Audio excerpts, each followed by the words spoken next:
as entrepreneurs, we are all trying to make a huge difference.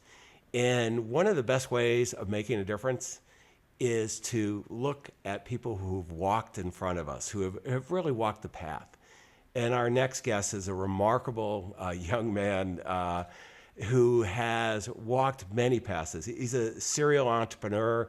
He's a multiple New York Times bestseller, but he's also sold millions of books. He's created tremendous value, and I've known him for the last 5 years in a mastermind group, Genius Network, Joe Polish's Genius Network. And I'll tell you, this is my go-to guy for really seeing what works because he makes things happen.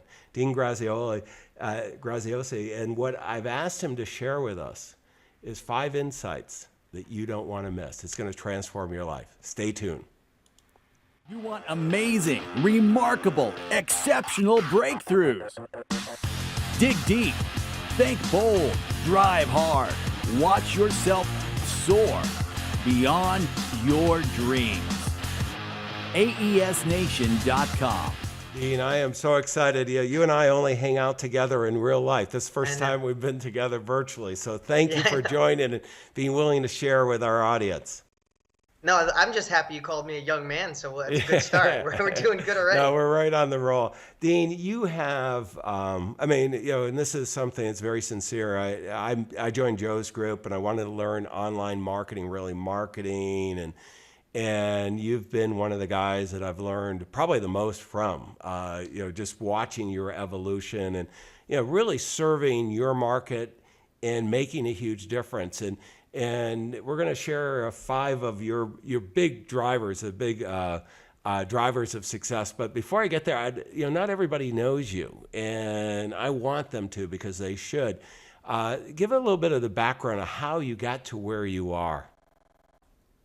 Sure. I guess nobody likes telling the whole story of where they came from. At least I don't. But no, I think it's important because everybody has their own background. Everybody has their own story, right? Everybody has their own obstacles. Me, I was a broke kid who, my parents were married 5 times each and struggled financially. I was homeless with my dad for a little while. And I just remember at a young age just wanting to take control of my life. I hated the moving, the being evicted, not having money, right? We all have our own story. You don't have to start from that place to be motivated, but I was. And I remember always wanting to be an entrepreneur. In high school, in 7th grade, I sold bubble gum. In high school, I sold firewood. In 12th grade, I started buying wrecked cars and fixing them up and flipping them. And then I said, why can't I do that with real estate? I knocked on enough doors, and in my early 20s, actually I did my first deal before 20. I got someone to give me a piece of property with no money down because I got enough no's to where I finally got a yes. And I was lucky enough back then to get into real estate when the market was shifting again. I didn't know. It was just pure luck. I didn't plan it. And from accumulating property in my mid-20s, I ended up being a millionaire because I'd acquired so much property during the downturn that when the market shifted, it kind of propelled me into another level of life. And it just never ended. And it was an obsession to keep going, obsession to be an entrepreneur. What's the next level? And in my late 20s, I had such a transformation. I wanted to share it with the world. And I decided, who knows why? I really don't. I think back now why, but I decided to write books and do an infomercial and teach people, sell my products and my books direct to the consumer. I had no experience, had no idea what I was doing. I was failing miserably for a while, but my message was sincere and it came from an authentic place. Yes, I wanted to be successful. Yes, I wanted to have a big business. Yes, I wanted to be in control of my life. But it really came from the purest place that I wanted to help transform other people's lives in the meantime. I said, how cool would it be? And you know this, John. I watch how you care about your clients and everything you do it so strongly because you want to deliver the best the best wisdom, the best value, the best capabilities.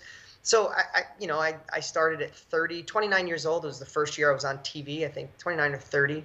And I had a 16-year run every day. I didn't miss a day on TV for 16 years, had ups and downs, but fortunately my brand's done over $1 billion in sales. We've helped change the lives of people all around the world. And, again, a lot of you that are entrepreneurs or have done your own thing, or even if you work for somebody, the ups and downs. I've had all those ups and downs. And through those, through getting your ass kicked, you learn a lot. And what I also realized along the way, John, and I appreciate you saying that, is if I didn't become a good marketer, it didn't matter how valuable my wisdom was that I wanted to share with people. It's like having a great restaurant in the middle of a cornfield that no one knows. It doesn't matter how good your steak is, right? So along the way, I got obsessed with being a marketer because I felt obligated to get my information in people's hands. So I've been blessed to write New York Times bestsellers and have great courses and live events all over the world. But the driving factor was that I got obsessed on living in the mind of my prospects and my clients, see how they feel, see what their fears are, and try to deliver what they need. And it knock on wood, it was a good combination, and it's done well No, for it me. really has, and you've made a huge difference. And one of the things, Dean, that I really wanted to bring you on, and it's kind of funny we landed on the topic because at AES Nation, it's all about accelerating, the entrepreneurial success. And what I really believe is that we want to have everybody have an unfair competitive advantage. We're not looking to, play on a level playing field. I agree. And, as we got talking, you're going down, probably the biggest thing I could share with your group is, the 5 beliefs that have given you that unfair advantage. And, let's dive right in because I don't want to miss any of this. And, number 1, don't follow the rules. What's that mean and how has that helped you, Dean? So I'll tell you where this came from. So, John, you and I could talk about 100 different things that would hopefully deliver value. And everybody watching, I appreciate you being here. And I hope you spending this time with me. By the time you get done, you're like, wow, that was worth my time. I know time is something we can never get back. It's valuable. So, John's amazing. I hope that when you get done, you'll see that I'm here to serve. So I just did a live webcast presentation with a good friend of mine, Brendan Burchard. His book's right now 27 weeks on the New York Times bestseller. Great guy. And he said, hey, I got an idea. I'm going to ask you your 5 beliefs or your thoughts that gave you an unfair advantage in life. And he asked me like 10 minutes before we went live. And I think sometimes when you get the best results, and I just jotted down 5 things, we went live, and it seemed like I had been talking about these 5 things forever. So this is truly the second time I've ever shared these ever. So the first one came to not following the rules. And this came about, I have to tell you, I'm going to tell you a quick little story here, John. So I just got done reading Napoleon Hill's Outwitting the Devil. Great book. If you haven't read it, read it. It was written in the 20s. They just released it recently. And one part they talk about in there is the school system and how the school system teaches kids what to think rather than how to think. And that just makes it, I have a 6 and 8-year-old, and it's huge. It's something I think about all the time. And I'm always trying to empower my kids to make decisions now so they can make them for the rest of their lives. So long story short, I go to pick up my daughter last week from school. And I meet her teacher, and we always say hi. And I told her about the book. I suggested she read it. I really wish I could make it mandatory. So I said, we have to teach our children how to think, maybe even in the book it recommends once a week, have a kid teach and help them through it so they think through it. And she's like, oh, I agree. She's like, I teach my kids. And you got to hear this. And especially everybody, I know the clients and people watching this, right? She says, I know the definition of success I tell these kids is if they follow directions and they play it safe, life will be good. My wife knew I couldn't even talk. Like I realized how hard that hit me, and it's only a week. School's out today, so I bit my tongue, but I did not say another word because I didn't want to be a hypocrite and lie. And what I realized, as soon as my kids got out, they got in the car. I said, guys, that is the worst advice anyone has ever told you in the history of the world. Mrs., her name, she's really sweet and she's a great lady, and some of the things she teaches is good, but you need to question everything, because if you're going to follow the rules of someone else, you're going to get their results. If you're going to play it safe, you'll never fail. You'll never build a character. You'll never build confidence. Confidence is built through our struggles. Confidence is built through our failures. And I'm talking to successful people. I'm not sharing anything new to you, but I want to remind you, because sometimes we forget. We forget that the opposite of short is tall. The opposite of cold is hot. We don't know hot until we know cold. We don't know success until we know failure. So all those things, the yin and yang, are there for us. And when we focus too much, when our business is going great and then we get that downturn, if something goes wrong in our business, we go, God, I'm here again. I know I go through it still, but now I'm at this point where I'm here again because I'm going to be taught this valuable lesson, whether it's failure or a lesson that's going to bring me to that next level next time. So what I realized in my life is I never followed the rules. And I think a lot of it was I wasn't the smartest kid in school and I couldn't understand the rules. So I figured out my own way. And you look back, the people who follow the rules of other people get those same exact results. So I tell my kids that there's directions and rules for certain things that should be there and followed. But I tell them question everything. Even me, I said, as a dad, if I tell you something that doesn't sound right, you have the BS meter. You could say, Dad, that sounds like BS. I don't understand it, or I don't believe it, or I want to do it a different way. And you have that permission.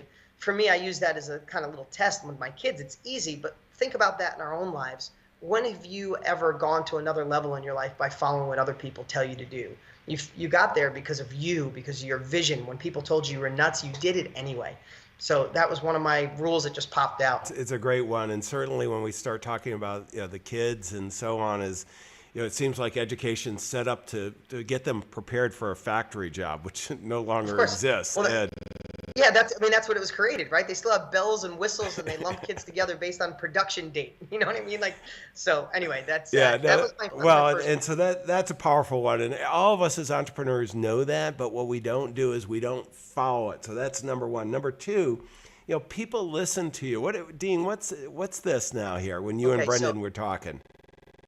this is probably one of my greatest secrets that I do before I go on camera. So I've been blessed to be on TV for all those years. And if you've ever seen my shows, you'll know some of them I do even drive in my car, so people know there's no teleprompter, there's no script, and I get to live the experience. And why I think I'm so effective at getting people engaged is because the thing I tell myself before I go on camera, before I go on stage, I was just in Australia with Tony Robbins, a good friend of mine, on his stage. Following Tony Robbins isn't a fun task. If you've ever been to a Tony event, you get done with Tony, and then I got to pop out on stage and keep that same motivation, that same energy, right? But what our job is people will learn from us, love us, like us, buy from us, learn from us, do anything from us when they feel understood, not when they understand us. I'm going to say that again. People will love you, like you, buy from you, learn from you when they feel understood, not when they understand us. And I think so many of us have that wrong. You'll see somebody who wants to be good at a presentation. They want to be good on stage. They want to be good in the boardroom. They want to empower their employees or sell a message to their employees, or they want to sell to their boss or your coworkers. And we will rehearse so much of what we want to say and put no thought into what everybody else is thinking. So I'll give you an example. So 6 months ago, Tony calls me, says, hey, I'm doing Tokyo first and then Shanghai. So come with me and present after me. So I go on stage in Tokyo. And it was the first time I'd ever been on stage where, 10,000 people had this in their ear because there was a translator in the back, right? So this is what I do every day. I think about how do I let them know I understand them? And I went there and I rehearsed I wanted to do a great job for Tony. I wanted to do a great job for the people in the audience, but I kept thinking about how I could deliver the message to them. And I forgot to think about them, what was going on, how they felt understood. And in Japan, I didn't do good. I mean, Tony, everybody said, oh, it was good. I know I didn't, because it was all about me. I was presenting what I wanted them to understand, that I was good at this, that I could deliver, that I could help them. But they were feeling like, well, this guy doesn't get me. Well, I flew to Shanghai. I buried myself. I was in the Four Seasons in Shanghai. I buried myself for 2 days and just threw everything out and started over. And I read the papers in China. I understood what they were going through. I understood what the economy of Shanghai, what the real estate market was, what they were doing, how they wanted to invest, where their money was going, how much money they were putting out. I knew I even had the headline from that day. And when I got on stage to 15,000 people in Shanghai, they knew I understood them. And I connected in a way where I could see it in their eyes. They were jumping and screaming. They were yelling. They wanted to attack me when I got off stage. And it was just, I'm only using it as an example because it was night and day, right back to back. And most of the times, even if we have that business meeting where the person's on the other side that's confrontational, or we don't know if we can close her to that antagonist, what we do most of the time is we want to overpower them or show them why we understand what's going on, or do it my way. And most times it's time to just be quiet and listen and understand. Let them know we understand them, even if we don't agree with them. When people feel understood, it changes the game. No, and Dean, we do a lot of research in this area, and it's amazing. It's one of the most powerful things that they want. They want to know that you have empathy, that you get them. And once they have, and particularly if there's an emotional connection, it's 84%. It's, for us as entrepreneurs, so many of us are hard driven. It's 84% is the connection, that getting that you're talking about. And then the rest is, we want logic so that, we can justify whatever it is that we're going to do, the engagement. But, this is so powerful, and it's so easy for us not to do. And I want to go to the other three, because this is one I know personally that you are committed to. Never stop being a student. I mean, you're at the top of the game in many of your businesses, and it's pretty easy. And you and I both know some guys who are coasting at that point. Yeah. You're not. I mean, how has that given you this unfair advantage? I think what happens is we think we can coast, and I just live by the rule: if you're not climbing, you're sliding.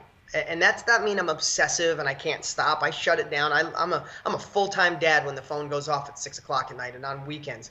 But if I'm not climbing, I'm sliding. And there are some times where I'll be in a group and I'll go, wow, do I need any of this information? I already got this. Or if I'm in a group, just like sometimes, John, I'm like, wow, I'm doing financially better. My business is big of most of the people in this group. But what I've learned is I can learn from everybody, especially someone hungry. And John, you know this. You get somebody younger who's struggling. They didn't make their first million yet, but you listen to them and like their empowerment, their energy is just transformational. So I just made a commitment to myself about 7 years ago. A strong commitment is that I never want to be a person who thinks I know it all. And I know we all feel that way. Most of you watching, you wouldn't be watching or learning right now if you didn't feel that way. But I'm dedicated to it, in where I do at least 20 minutes a day, mostly an hour a day of listening audio-wise. For me, is a book on personal development, on growth, on experience, something that just expands my mind. I'm in 25K. I'm in strategic coach. I'll go to Tony Robbins' event. Tony's my buddy, but I'll go there like a student because I'll always pick something up. And I use this as an example. Most people, when they think about learning, they think about all the different things they can learn. Sometimes it's just that one thing. If today, John, our conversation delivers one thing to somebody where you make a slight shift today, and in a year from now you're completely unrecognizable to who you were today, then this half hour was worth it. I'll give you an example. Eben Pagan, I haven't seen Eben in years, but his first Get Altitude event, it was $10,000 for 3 days. I remember paying for it, and I went, and I was busy, and I was thinking, should I go? I was there for about 2 hours, and Eben said something on stage. He said, the fastest way to outdo your competitors is to move the free line. And what his whole thought process was is find out what your competitors are selling, take your best product, give it away, and it'll force you to create something better, and your competitors will take your free over their paid. I literally walked out of there at 11 o'clock day one. That's all I needed. And I know that moving the free line, and John, I've shared this with you for years. And I use that all the time, Dean. Too. Yeah, and you probably got it because I got it from Evan, and right. I say it so much at 25K. But I've probably generated an extra $100 million since then because I've moved the free line. I found out when my competitors were selling for $2,000, and I gave it away. And it forced me to create something better. So when people go, wow, if this dude will give this away, imagine what he gets when he charges you $2,000 or $10,000, right? So I'm only using that as an example. Is what if I wasn't at that event? What if I didn't hear that one thing? And I never want to miss those one things, because most of you watching have lots of ideas. I get it. You don't need more ideas. It's how do we clarify, crystallize, and find a system to take your idea to go faster. And I find that through nonstop education. Dean, I've learned a lot from you, but just one little thing that you did, and you were sharing with me how you do live events, around the country, and it would have been easy for me to miss the meeting, at Joe's place, and we've all got so many things going on in life, and certainly you do as well. And matter of fact, today I was just putting the plan. We've been running 2 a week of these Fantastic. workshops. I love it. Well, we're putting the thing together for 400 next year. Okay, this is an idea that I don't know if it'll be worth hundreds of millions, but it might. But it's certainly going to be worth tens of millions, and it wouldn't have happened had we not had a quick side conversation. And it's oftentimes, as you're saying, that one small little idea that can transform your business, your life, your purpose, all those, and it's just so powerful. Well, let's go to the next, which is live inside the mind, of whoever you're working with. And this is something you do brilliantly. I mean, because you do it so quickly on video, it's amazing. But how do you do that? Because that is such a huge advantage when you really understand the client. So what happens is when we are aligned with our client, and that happens a lot of times when you're in the beginning of business, right? You're starting off business and you're struggling to get your business going. And maybe you're trying to help other struggling people. It's easy to live in the mind of your prospect, of your lover, of your partner, of your business associates, of your friends, when you're on the same page. But here's what happens I see so many times when people start getting a little success or their business gets busy. They live inside their own mind, right? Now you're running a company. You're not struggling anymore. You got employees. You're doing better, or you're moving up in your job and you're evolving. You have different friends. You go to a different country club. You spend different kinds of money, but your clients are exactly the same people. when you started. So what happens is you start getting different I watch this happen all the time, John. I watch people as they evolve, their marketing, their terminology changes, their uppityness changes. They start being more cocky instead of quiet confidence. They start changing, and they're not living in the mind of their prospect. They're not living in the mind of their client. They're not living in the mind of their wife or their husband or their lover, and they wonder why there's this clash, because you're on another planet and you're forgetting what that pain was or what that feeling was or what those insecurities were. So I try to always obsess and understand, who am I talking to? When I'm on TV, when I'm talking right now, you shared with me who watches this show. Tens, thousands and thousands of people watch, but I know the demographic. I want to talk to you. I want you to know that I'm living inside your head. I don't want to talk about what I'm doing or what I did in the past. I want to talk about what could be relevant, so you could grab one thing from me today that could make an impact tomorrow. And I think we just forget that, John. And I know, as simple as it sounds, these 5 things aren't rocket science. I'm not the smartest guy in the world, but I figured out some things that if you just remind yourself, you'll go, no, that's how I got here. I know that, but I forgot it along the way. Yeah, we can lose our way so quickly. And I mean, that's why these 5 are so powerful. And I really like this last one because, we're all a little insecure as entrepreneurs, and there's no shortage of people that will offer advice. They're not the people that will write the checks to us, but Right. they're more than happy to write. And you go number 5, your big belief that's given you this huge competitive advantage is unfair advantages. Use the naysayers as your fuel. And how do you do this, Dean? Because it's easy to get all these people lined up telling you it won't work, and they steal energy from you. So when I'm on stage, I know a lot of you are very successful watching. You've already had great breakthroughs. Some of you are on the verge of your great breakthrough. But I always tell people this: the most costly advice in the world is bad advice, right? Free bad advice, right? And I say, I'll be in an audience of thousands of people, and I'll say, how many people in this room had an idea, a thought, a new business, a widget, an invention, something you were like, I know this will work? And then you told a couple people and they told you were nuts, you were crazy, that it never worked, that's for other people, you don't have enough money, you're not smart enough, you can't get on TV, and you go, I won't do it. And then 2 years later, someone else was running that business, invented that product, you saw it on TV, and you're like, crap, I came up with that 2 years ago. That's just the epitome of bad advice. But what we don't know is we get that all the time, right? You're in a business meeting and you come up with something you're passionate about. You couldn't sleep the night before, and someone else poo-poos on your parade, right? They're not down with it, so they're down on it. And what I've done over the years is I've just found this internal filter.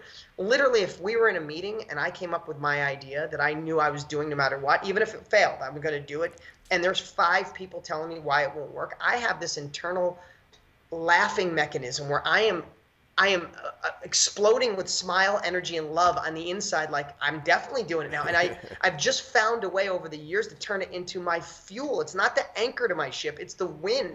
So John, if you ever want me to do something, just tell me how bad it'll be, how stupid I am for trying it. And believe me, the inside, I might go, oh, that's great advice. The inside is smiling as much as you are right now.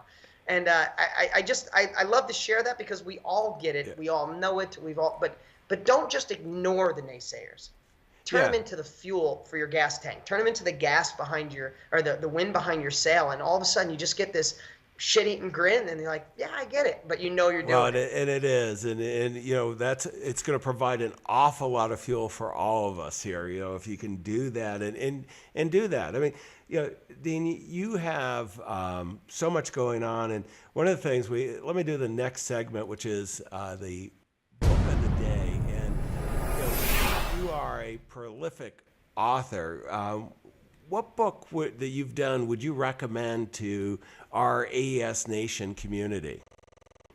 Probably my first personal development book. It hit the New York Times bestseller list. It was a great book. It's simple wisdom on just keeping your head clear, overcoming obstacles. Again, most of you have already gone up and down and been through all of it, and you already know how to do it, but it's really simple wisdom for sharpening the saw to go quicker, easier when you're having a rough day. It's called Totally Fulfilled.